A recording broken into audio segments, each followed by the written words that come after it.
जैसे जैसे 2024 का चुनाव नजदीक आ रहा है, ये पूरी तौर पे परिस्थितियां अब धीरे धीरे साफ हो रही हैं। पूरी तौर पे देखने पे आ रहा है कि अब कांग्रेस और बीजेपी फाइटिंग मोड में है। एक जमाना था कि जब बीजेपी और प्रधानमंत्री नरेंद्र मोदी का ऑरा बिल्कुल छाया हुआ रहता था, लेकिन अब कहीं ना कहीं वो दरक रहा है।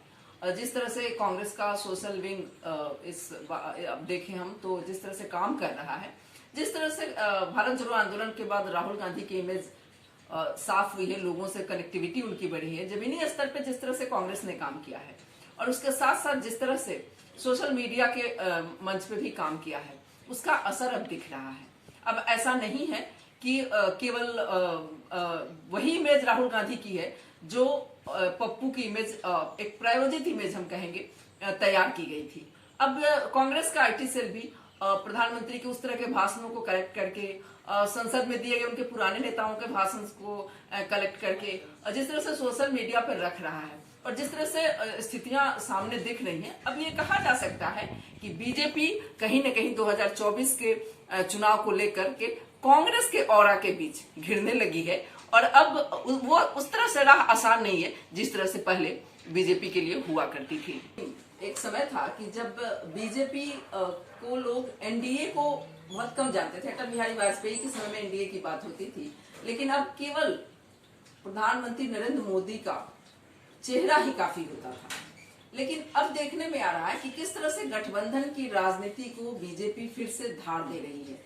अब वो चुंबकीय एहसास नहीं रहा, क्योंकि जिस तरह से विपक्षी एकता दिख रही है कि किस तरह से सक्रियता बढ़ी है, विपक्ष खुद एकजुट करने में लगा है सभी विपक्षी दलों को, उसी तरह से अब एनडीए में भी ये कोशिश हो रही है कि जो उनके लोग हैं वो कहीं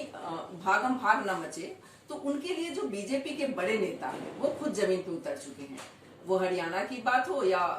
दक्षिण भारत के दक्षिण राज्यों की बात हो, सभी जगह ये देखने में मिला। कर्नाटक चुनाव का परिणाम आया, वहां भी इस चीज को जिस तरह से कांग्रेस आगे बढ़ी, तो कहीं ना कहीं ये एनडीए को यह एहसास होने लगा है कि अब केवल प्रधानमंत्री मोदी के चेहरे से काम नहीं चलेगा, विपक्षी एकता को भी उसी तरह से मजबूत करना पड़ेगा फिर से, क्योंकि विपक्ष भी अपनी एकता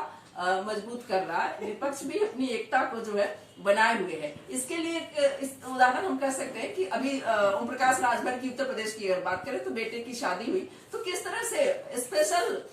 रिस्पांस दिया गया बीजेपी की तरफ से, क्योंकि पिछले चुनाव में वो अखिलेश यादव के साथ थे।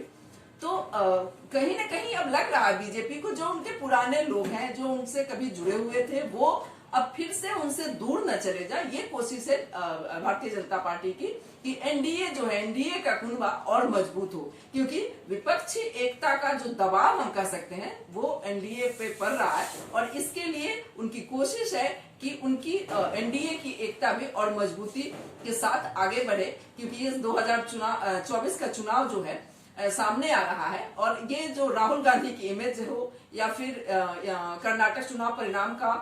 के बाद से ये चीजें देखने में आ रही है कि जिस तरह से बीजेपी चल रही थी, अब वो राह बीजेपी के लिए इतनी आसान नहीं। उनके लिए भी गठबंधन उतना ही जरूरी है जितना कि कांग्रेस के लिए है, जितना कि विपक्षी दलों के लिए है, क्योंकि ये विपक्ष भी अभी ऐसा नहीं कह सकते हैं कि कांग्रेस के साथ सब सामने नजर आ रहे हैं। एकजुटता की कोशिश हो रही है विपक्ष की तरफ से। वैसे ही एनडीए को अब ये डर है कि कहीं उनके लोग उनसे टूट न जाए, तो ये डर बता रहा है कि 2024 की राह बीजेपी के लिए भी, एनडीए के लिए भी उतनी आसान नहीं है।